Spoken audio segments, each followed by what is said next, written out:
여러분, 성경은 원래부터 장절이 나뉘어서 우리에게 전해진 게 아닙니다. 이 장절이 나뉘어진 것은 거의 성경이 쓰여진 지 1000년 이상 지난 다음에 장과 절로 나누어졌습니다. 그러니까 처음에 요한계시록 말씀이 주어질 때는 통으로 주어진 겁니다. 그러니까 17장이 따로 있고 18장이 따로 있는 게 아니라 17, 18, 19, 20장, 21, 22장이 다 연결이 된 그런 내용입니다. 그래서 오늘 특별히 18장 말씀은 17장 이야기와 연결이 되는 내용이에요. 전체가 다 연결되지만 특별히. 그래서 지난주에도 바벨론에 대한 이야기를 했습니다. 바벨론이 얼마나 강력한지, 얼마나 우리를 유혹하는지 이 시대를 좀 분별해라. 이 시대가 얼마나 바벨론이 판치는 시대인지, 우리가 바벨론의 하수인 노릇을 하고 있는 것은 아닌지 시대에 대한 분별력을 가져라. 그런 말씀을 제가 드렸어요. 오늘은 이 바벨론은 결국 멸망한다는 것이죠. 그래서 우리가 분명히 알고 이 세상 가운데 바벨론의 세력이 아무리 커도 그 바벨론의 세력이 큰 것 때문에 절망할 이유는 없다는 것입니다. 계속 요한계시록 말씀을 전하면서 강조하는 내용이 우리의 기독교적인 역사관은 직선적인 역사관으로 끝이 있다는 겁니다. 그리고 그 마지막은 결국 예수 그리스도의 십자가와 부활을 통한 승리라는 것이죠. 아멘. 이 부분 여러분 확신하셔야 돼요. 그렇기 때문에 우리는 이미 결말을 알고 믿는 겁니다. 그래서 우리는 두려워할 이유가 없어요. 물론 우리가 부족하고 인간이기 때문에 그 연약함 속에서 때때로 두려워하고 걱정하고 불안해하는 것은 우리의 연약함이지만 궁극적인 것을 말합니다. 궁극적인 초점과 궁극적인 승리에 대한 확신으로 다시 일어서셔야 된다는 거예요. 우리는 결말을 알고 나아가는 사람이에요. 우리는 죽음이 끝이 아니라고 하는 것을 압니다. 죽음이 결말이 아니에요. 죽음 이후에 영원한 생명이 있다는 것을 우리는 믿고 나가기 때문에 죽음조차도 우리는 두려움의 대상이 아니라고 하는 것이죠. 새로운 생명의 문이다. 근데 이것을 이론적으로만 알면 안 된다는 겁니다. 깨달아 알아야 된다라는 것이죠. 깨달아 알아야 된다. 이때가 자다가 깰 때라, 잠에서 깨는 것만을 말하는 게 아니라 우리 영이 깨는 걸 말해요. 우리 정신세계가 깨는 것을 말합니다.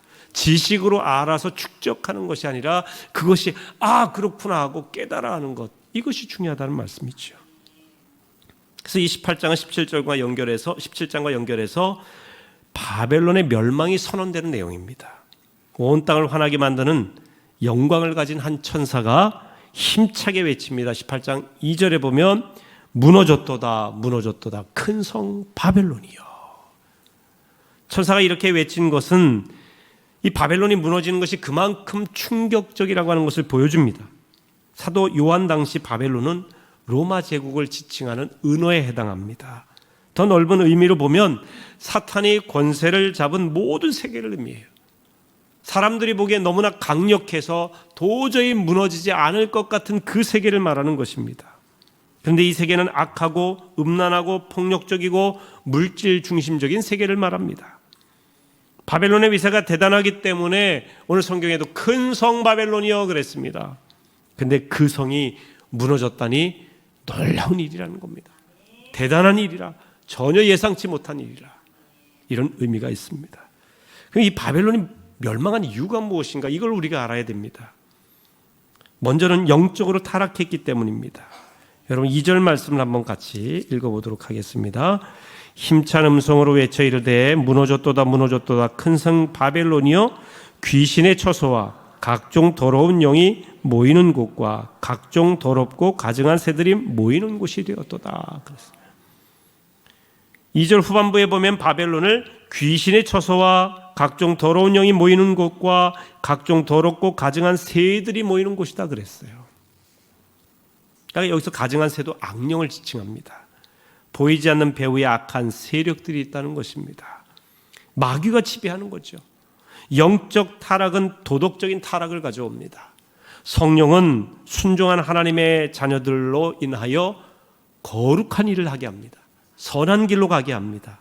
선한 역사를 일으킵니다. 하지만 사탄은 불순종하는 세상 사람들 가운데 악한 일을 통하여서 사람들을 흔들어 놓는 역사를 일으킵니다. 그래서 여러분, 우리가 하나님의 자녀라고 하고 그리스도인이라고 하지만 그렇게 우리 스스로를 생각함에도 불구하고 성령에게 순종하지 않고 성령이 이끄시는 바에 따라 순종하며 나가지 않을 때 우리는 자연히 이 불순종하는 악한 영의 길로 가게 되는 거예요.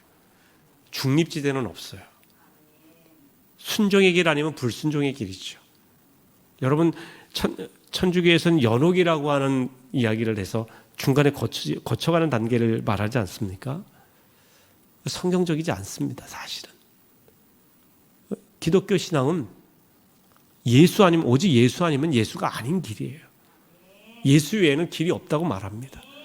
다원화된 시대, 상대주의적인 시대, 꼭 그것만이 진리냐고 그건 독선이라고 말하는 아무리 그런 시대를 할지라도 성경이 그렇게 말씀하는 걸 어떻게 합니까? 우리는 성경을 믿는 거지 시대를 믿는 게 아니에요. 사람들의 의견과 여론을 믿고 따르는 게 아니라 성경이 뭐라고 얘기하느냐가 중요하잖아요. 성경은 오직 예수님이 길이요 진리요 생명이라고 말씀하지 않습니까? 이건 불변의 진리예요. 그렇기 때문에 이 성경이 말씀하고 있는 바 우리가 영원한 지옥과 영원한 천국이 있다고 말씀하고 있어요. 둘 중에 하나의 길이에요. 중간지대 없다. 그러니까 우리가 성령에게 순종하지 않으면 불순종하는 거기 때문에 결국 그 불순종을 통해서 사단이 역사하는 겁니다. 불순종은 참 무서운 겁니다. 창세기에 보면 에덴 동산에서 쫓겨날 때 하나님 말씀에 불순종했잖아요. 선악과 먹지 말라고 분명히 했어요.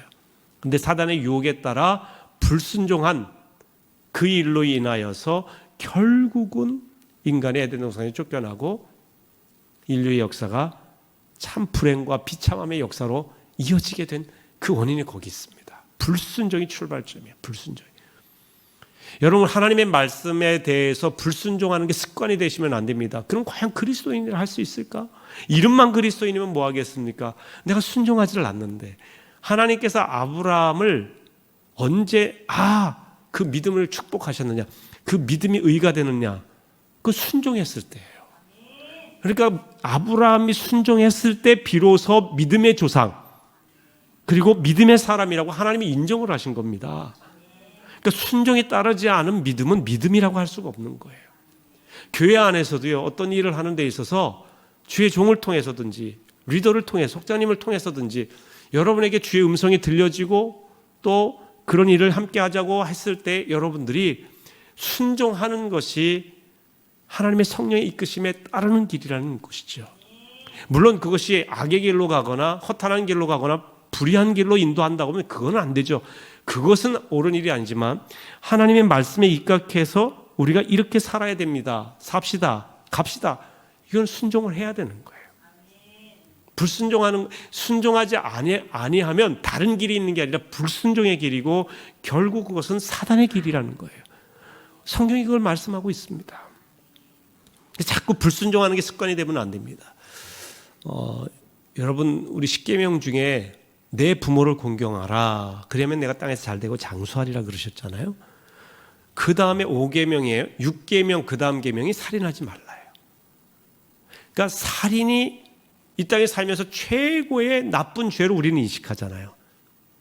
그런데 성경은요.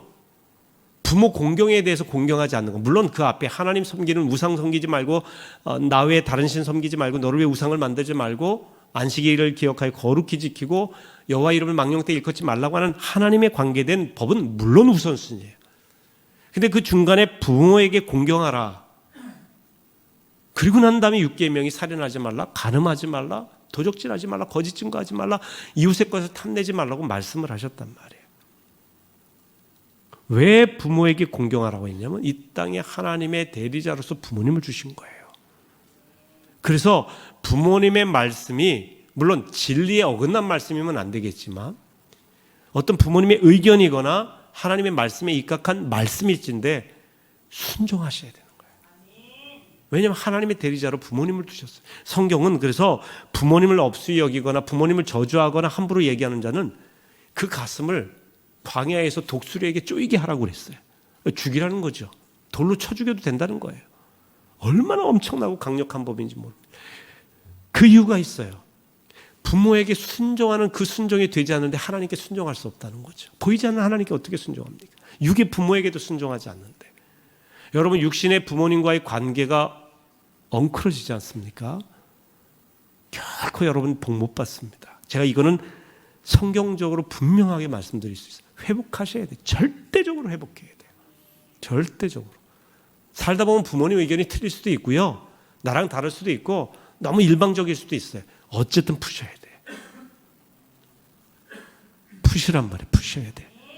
제가 이 원고에 없는 얘기가 왜 자꾸 나오는지 이 가운데 풀어야 될 사람이 있는 것 같아요. 그럴 때가 많아요. 저 원고에 없어요. 부모 공경에 대한 얘기가 없는데 불순종 얘기에 제가 계속 말씀을 드리는 이유가 있는 것 같아요. 누군가 들어야 될 사람이 있겠죠. 저는 몰라요. 진짜 모릅니다. 근데 이게 풀리지 않으면 어려워요. 육으로 오거나 뭐 삶의 어려움으로 오거나 고통으로 오거나 이 자녀들에게도 부모님과의 관계, 내가 할아버지 할머니와의 관계가 좋지 않잖아요. 부모가. 그러면 자녀들이 할아버지 할머니와 관계가 좋지 않은 부모님을 배울 거 아니에요. 그걸 나중에 부메랑이에요. 부메랑. 자녀와의 관계 어려워집니다. 그래서 그리고 사단은 그런 불순종을 통해서 자꾸 그 사람이 부모님과의 관계뿐만 아니라 삶의 모든 것들을 자기 주도적으로 이끌어간단 말이죠. 불순종을 통해서. 그러니까 순종이 제사보다 낫다고 그러잖아요. 여러분 교회 안에서도요, 불순종이 너무 만연해. 너무너무 만연해. 하나님의 말씀이 선포되는데 그 선포되는 건 선포되는 대로고 내 인생은 내 인생대로예요. 영적인 타락이 뭐냐? 각종 더러운 영이 모이고 각종 더러운 가증한 새들이 모이고 각종 모든 악한 영들이 모두 다 하나님의 뜻에 반하여 불순종하게 만든다. 불순종하게 만들어요. 매 순간 하나님을 의지하지 않으면 우리도 얼마든지 영적으로 타락할 수 있다는 거예요. 둘째로 바벨론이 멸망한 이유는요, 정치적이고 경제적인 부패 때문에 그렇습니다. 3절 말씀을 같이 읽어보실까요? 3절 시작. 그 음행의 진노의 포도주로 말미암아 만국이 무너졌으며 또 땅의 왕들이 그와 더불어 음행하였으며 땅의 상인들도 그 사치의 세력으로 치부하였도다 하더라. 땅의 왕들은 권력자들, 정치 지도자들을 말합니다. 이 땅 모든 정치 지도자들이 악하다고 하는 말은 아니에요. 하나님의 선한 뜻을 따라 행하면 정치가 선한 도구가 될 겁니다. 그러나 많은 정치 지도자들은 권력을 쥔 후에 달라져요. 교만해집니다. 약한 자를 억압해요. 정치적으로 타락합니다. 그런데 정치적인 타락은 경제적인 부패를 가져옵니다. 그래서 항상 우리나라 정치 지도자를 뽑는 선거에서는 굉장히 흑색선전이 난무하고 물질의 타락이 오지 않습니까? 물질이 없으면 지도자가 못 된다고 할 정도로. 그러니까 저 사람이 능력 있고 깨끗하고 진짜 지도자가 될 만한 사람들은 돈이 없어 안 되는 거예요. 돈이 있어야 되는 거예요. 그러니까 이 돈을 모으기 위해서 타락할 수밖에 없게 되기 때문에 정치 지도자들의 권력이 강할수록 경제적인 타락도 심화되고 말이죠. 경제적인 부패가 심할수록 정치적인 타락도 깊어진다는 것입니다. 3절 후반부에 보면 이렇게 되어 있어요. 땅의 상인들도 그 사치의 세력으로 치부하였더라. 장사하고 돈 버는 것 자체가 나쁜 것은 아니죠. 문제는 나누지 않고 더 쌓기 위해서 권력을 쥐고 권력의 비호를 받아서 물질적으로 부정한 방법으로 더 계속 쌓아나가는 그것을 문제 삼는 겁니다. 오늘 이 시대가 그렇지 않습니까? 그래서 권력과 물질 가진 사람들, 돈 있는 사람과 권력자들이 결탁하는 경우가 너무나 많이 있잖아요.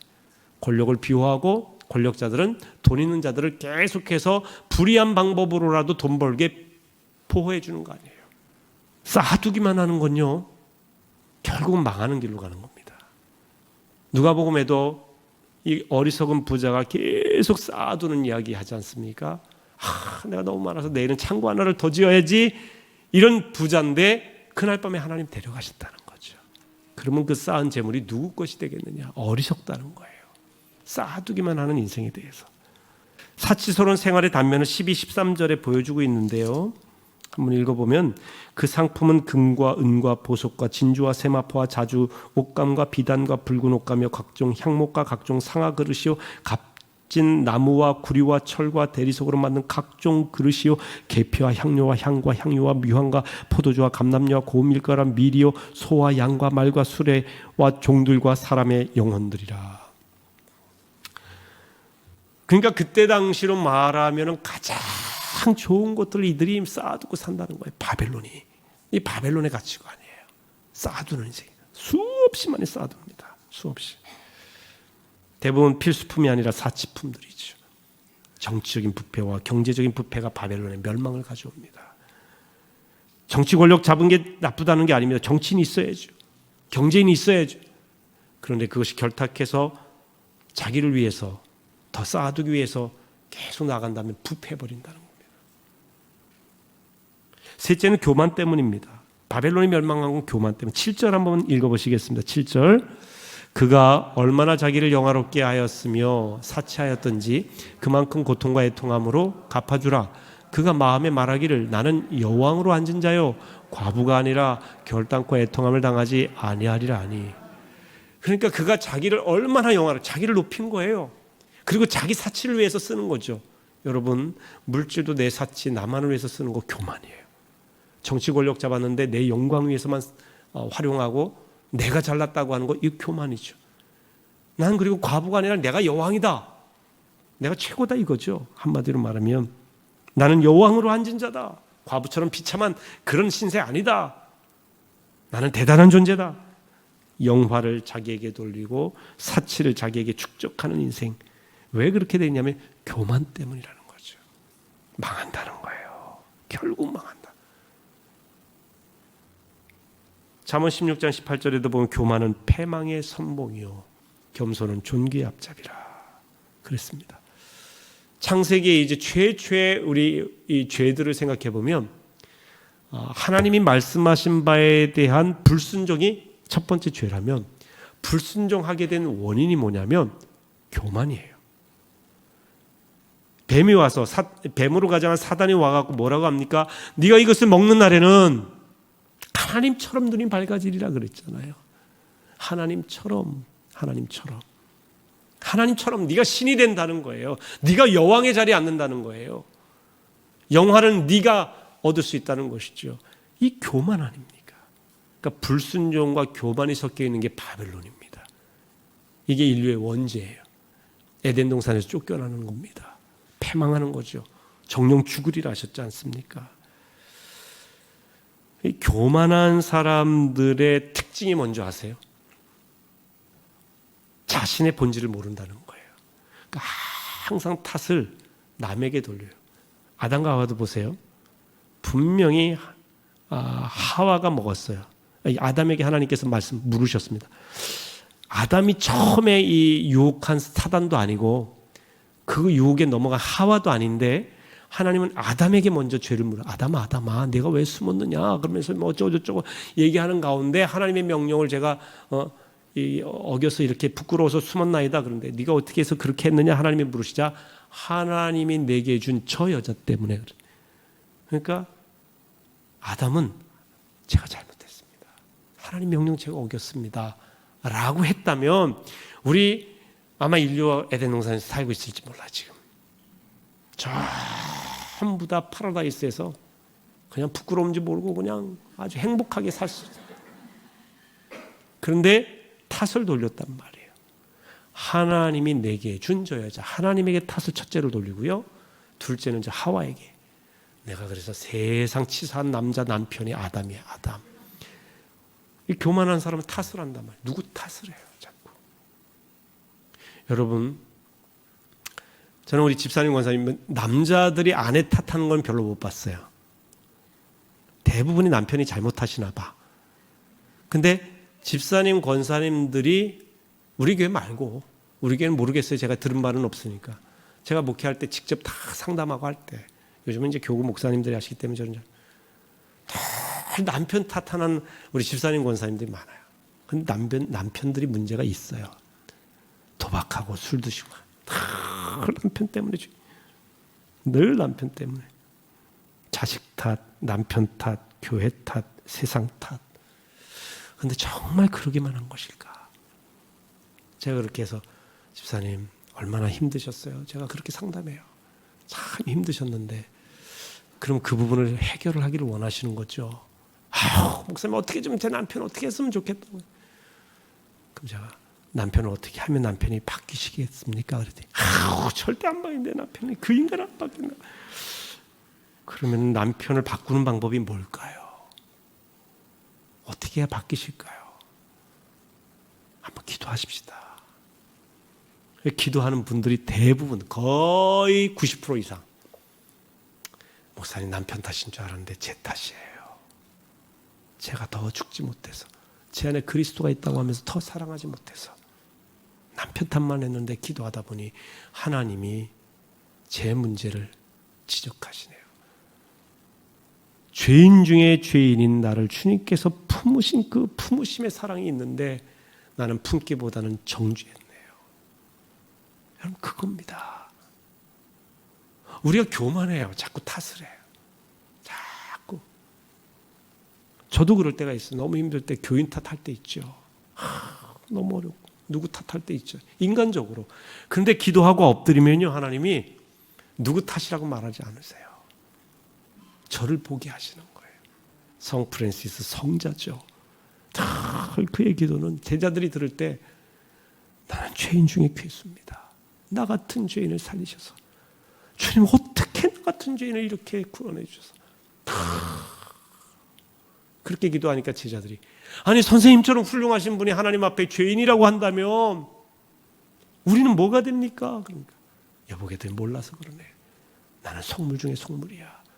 하나님이 은혜를 주셔서 이만해진 거야. 아마 자네들이 하나님 앞에 더 나 같은 은혜를 받았다면 나보다 훨씬 위대한 성자가 됐을 거야. 늘 죄인됨에 대한 고백이 있는 거예요. 여러분, 탓하지 마세요. 바벨론이 남 탓하다가 망한 거예요. 교만이에요. 나는 여왕인데 저 인간이 과부라. 과부는 아주 비참한 존재를 상징적으로 얘기하는 거예요. 나는 잘났고 저 인간은 못났고, 이런 얘기죠. 내가 하나님 앞에 부족한 존재입니다. 죄인입니다. 내가 바로 무너져야 될 바벨론이었는데 내가 그걸 몰랐습니다. 겸손한 사람의 특징은 자신을 볼 줄 안다는 것이죠. 그게 겸손이에요. 겸손은 그냥 고개 숙이는 게 겸손이 아니에요. 내 본질을 아는 거예요. 내 본질. 하나님 앞에 내가 죄인이라는 걸 아는 거죠. 네 번째로 왜 바벨론이 멸망했느냐? 하나님의 교회를 핍박했어요. 지독하게 핍박했죠. 24절 보실까요? 같이 읽습니다. 선자들과 성도들과 및 땅 위에서 죽임을 당한 모든 자의 피가 그 성중에서 발견되었느니라 하더라. 하나님은 주를 위해 살다가 떠난 성도들을 기억하십니다. 주의 교회는 거룩한 하나님의 백성들의 모임이기 때문에 이 성도들을 핍박하는 것, 하나님의 종들, 선자들을 핍박하는 것은, 그들을 피 흘리게 하는 것은 교회를 핍박하는 거예요. 교회를 핍박하는 건 결국 주님을 핍박하는 일이에요. 그렇기 때문에 교회를 핍박하고 교회를 분열시키고 교회를 넘어뜨리려고 하는 세력에 대해서는 하나님께서 그 핏값을 찾으시겠다는 거죠. 여러분, 교회를 존귀하게 여기세요. 하나님의 교회를. 교회는 부족하기 이를 데 없어요. 사람들이 모이기 때문에 완벽하기를 우리가 기대할 수가 없습니다. 아무도 완벽한 존재는 없어요.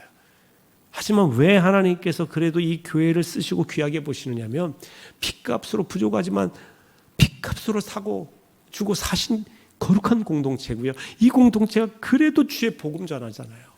부족해도 선교하고 부족해도 생명 살리려고 하는 그 일을 감당하려고 할 때 그 교회, 그 거룩한 공동체, 음부의 세력이 흔들지 못하도록 지키신다. 여러분이 그리스도인으로 살아가는데 돌아보면 부족해. 연약하고 가진 것도 별로 없어요. 뭐 이렇게 사람들이 봤을 때 능력도 별로 없어.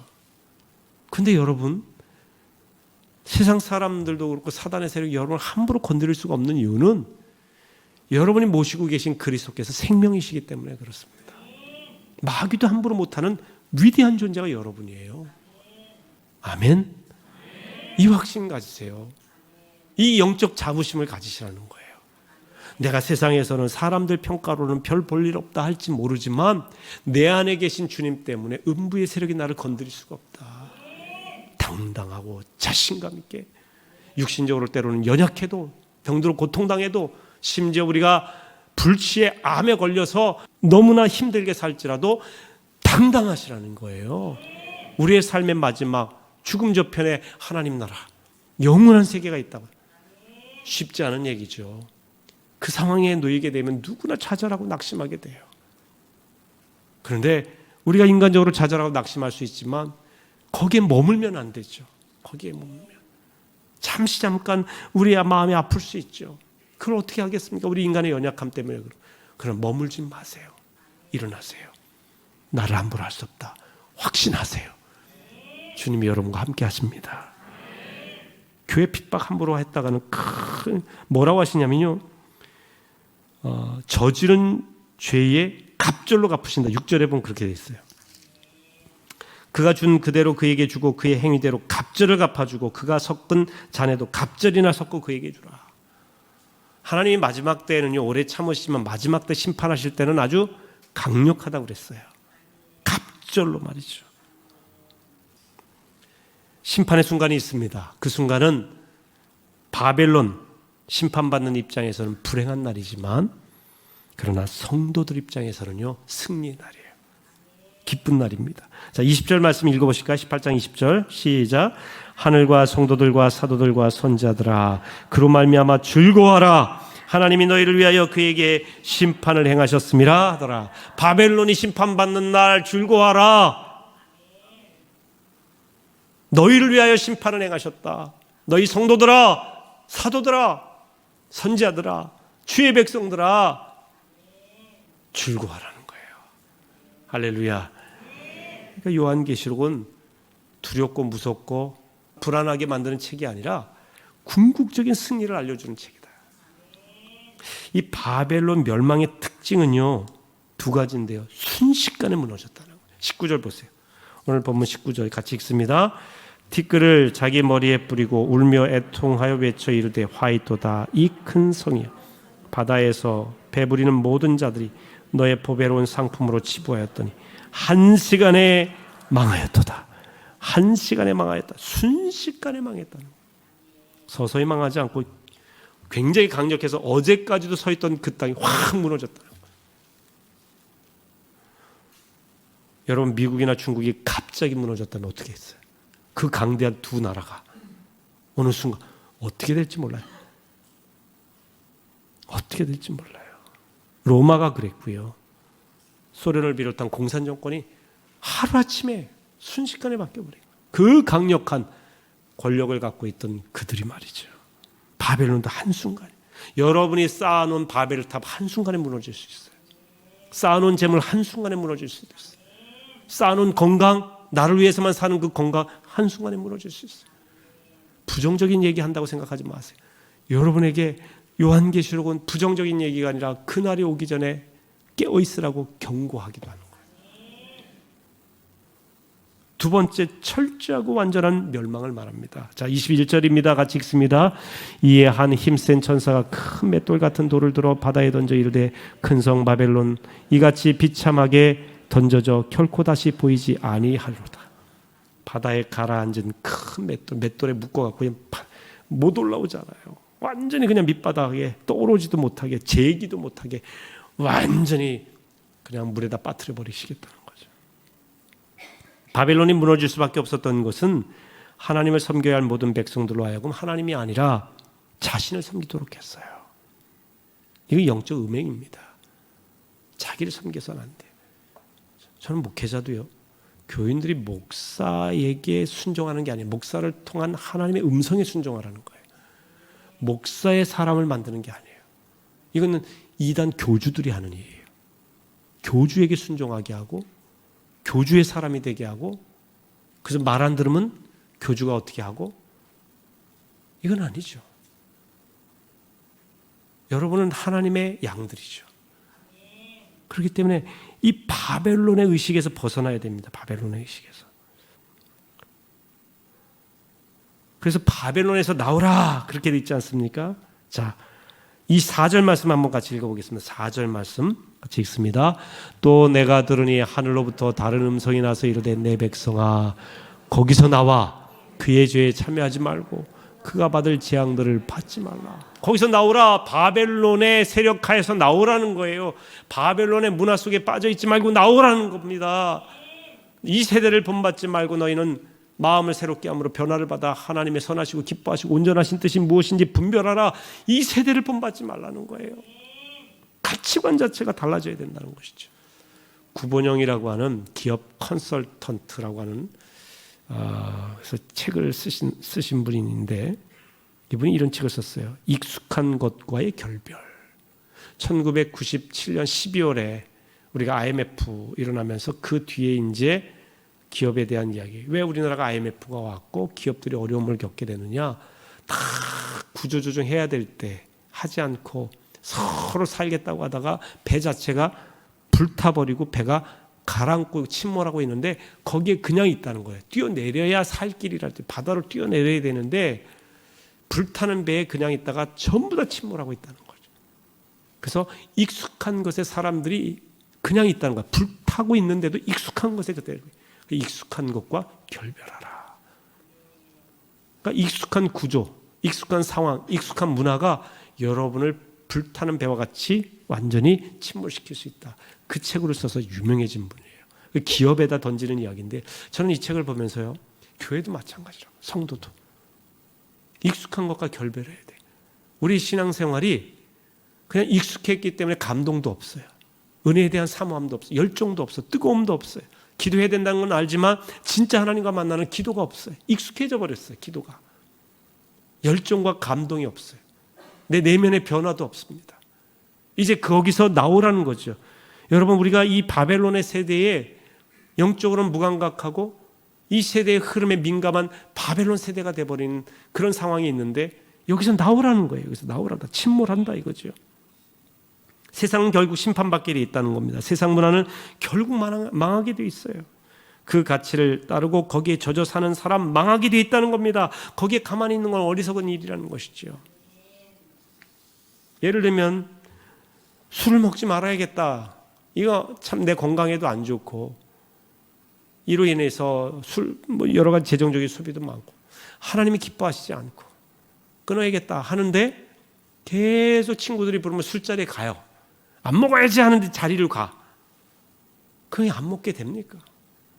그 자리에 그냥 있으면 돼요? 그 자리에 있으면서 내가 안 해야지 이게 되느냔 말이에요.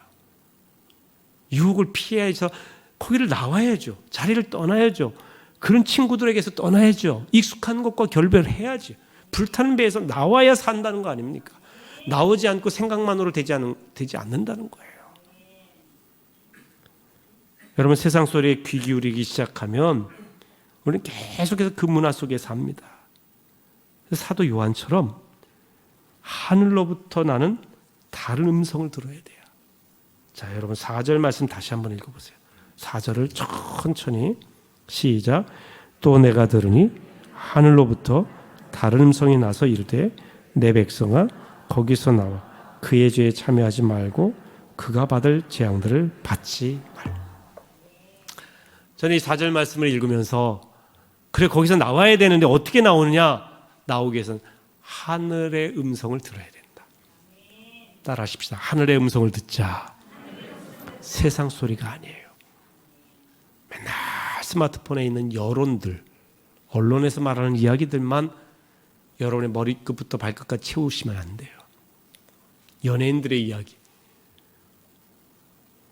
저도 이렇게 반성해야 될 점이 있음을 알아요. 저도 너무 스포츠를 좋아해가지고 늘 꿰고 있는데 하늘의 음성은 듣고 있나?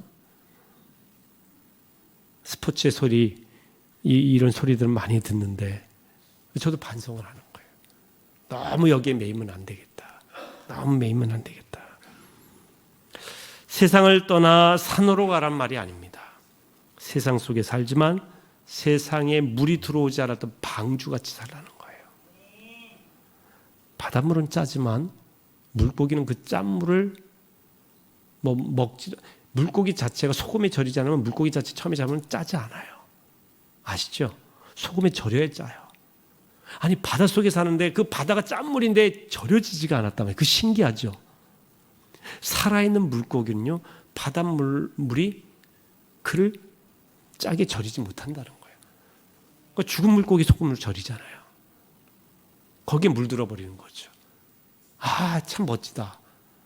그래, 바닷물에 있지만 바닷물에 의해서, 물론 소금이라고 하는 좋은 재료에 의해서 우리가 물들고 이걸 의미하는 게 아니라 그 속에 있지만 거기에 영향을 받지 않고 자기 물고기 나름대로의 삶을 살아간다는 거죠.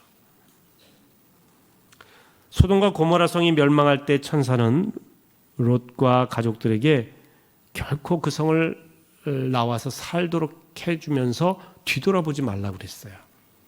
누구 나왔죠? 롯이 나왔고 아내가 나왔고 롯의 두 딸.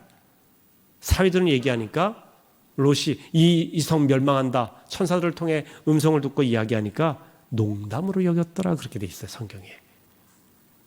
창세기에 보면 그렇게 돼 있잖아요. 그러니까 하나님의 음성을 농담으로 여긴 거예요. 결국 죽죠. 그래서 4명이 나오는데 절대 뒤돌아보지 말라. 그러니까 물질적인 풍요, 성적인 타락에 바벨론과 같았던 소돔과 고모라 성이 멸망하는 거 아까워해서 뒤돌아보거나 아쉬워서 뒤돌아보거나 어쨌든 뒤돌아보지 말라는 거예요. 거기는 볼 필요 없다는 거예요. 이제 앞만 향해서 말이에요. 주의 천사가 인도하는 대로 가면 되는 거예요. 뒤돌아봤잖아요. 뒤돌아본 이유에 대해서는 성경에 안 나와 있지만 일단 불순종이에요. 보지 말라. 그러니까 아쉽고 아깝고 그 성이 다 유황불에 의해서 멸망하고 다 타버리고 그 좋은 재화들, 그 많은 이 건물들 불타버리고 말이죠. 얼마나 아깝겠어요. 근데 하나님이 벌하실 때는요, 아까워할 필요도 없다. 굉장히 완전히 멸하시는데 뒤돌아봐. 소금 기둥이 됐죠. 타락한 세상 뒤돌아보지 말라. 이렇게 해석할 수도 있겠습니다. 강영한 교수라고 하는 분이 이런 이야기를 했어요. 무신론자들이 우리 그리스도인들의 적이 아닙니다. 오히려 예수를 믿는다면서 하나님이 존재하지 않는 것처럼 사는 사람들이 진짜 더 무서운 적입니다. 믿지 않는 사람이 우리의 적이 아니라는 거예요. 심지어 앤티크리스찬들이 우리의 적이 아니라 진짜 신앙을 흐트러 놓는 사람은 예수를 믿는 것 같이 열심인데 진짜 안 믿는 거죠. 하나님이 없는 것처럼 사는 사람이에요. 제일 문제라는 겁니다. 교회 다니지만 하늘의 음성을 듣지 못하는 사람은 자기도 모르는 사이 하나님을 대적하는 사람이 됩니다. 하나님의 음성, 하늘의 음성을 듣는 비결 2가지, 말씀과 기도입니다. 복음은 이 시대에 우리에게 주신 하나님의 음성입니다. 아니, 이 시대뿐만 아니라 만고불변의 진리죠. 그렇기 때문에 하나님의 말씀을 읽어야 돼요. 억지로든 형식으로든 그룹으로 읽든 뭐 의무감으로 읽든 우리가 밥을 늘 맛있어서 먹는 게 아니잖아요. 늘 마시는 분도 있어요. 세 끼가 다 맛있다고 그러고요. 중간에 간식까지 해서 5끼 내지 6끼가 다 맛있다고 하는 분이 있어요. 소화도 잘 된대요. 뭐 어떻게 하겠어요, 맛있다고 그러는데. 그런데 대부분은 맛있어서만이 아니라 건강을 위해서 의무적으로 살아야 하니까, 때가 되니까 그래서 살잖아요. 그래야 살아요. 그래서 음식을 먹지 않고 입맛 없다고 하는 사람도 억지로라도 죽이라도 먹이잖아요. 왜? 살아야 되니까. 하나님 말씀도 마찬가지입니다. 억지로라도 드셔야 돼요. 의무적으로라도. 차 안에 이 CD라도 틀어놓으면서 그 성경 말씀 소리가 들리도록 하든지, 찬양이 들리도록, 그러면서 기도가 여러분 가운데 나오든. 어쨌든 말씀과 기도는 양식과 호흡이기 때문에 없어서는 안 돼요. 하늘의 음성입니다. 꼭 여러분이 유념하세요. 매일의 삶 속에서 말씀과 기도, 주의 음성에 민감하도록 우리가 기도할 때 민감해져, 명료하게 들리도록 해준다는 것이죠. 우리의 마음밭을 옥토와 같게 합니다, 기도는. 그래서 오늘 이 밤에 여러분 기도하실 때 하나님, 내 안에 있는 바벨론이 무너지게 해주십시오. 그리고 하나님의 음성을, 하늘의 음성을 들으며 살게 해주십시오. 특별히 내 안에 불순종했던 걸 용서해. 나는 나름대로 신앙생활 잘한다 했지만 너무 불순종이 많았습니다. 제가 오늘 말씀 준비하고 기도하는 가운데 제 안에 불순종이 너무 많더라고요. 하나님의 말씀과 하나님의 명하심에. 이 불순종은요, 미루는 것도 불순종이에요. 서원한 것을 더디 갚는 것도 죄가 되니라 성경은 그랬거든요. 미루는 것. 예, 하죠. 아멘. 예, 그러겠습니다 했는데 미루는 것. 그러면서 반복되는 나쁜 습관 가운데 계속 있는 것도 하나님 앞에 큰 깨달음을 주시는 거예요. 여러분, 오늘 이 밤에 여러분의 바벨론이 무너지고 하늘의 음성을 들으면서 정말 새롭게 세워지는 역사가 있으시길 주의 이름으로 축원합니다.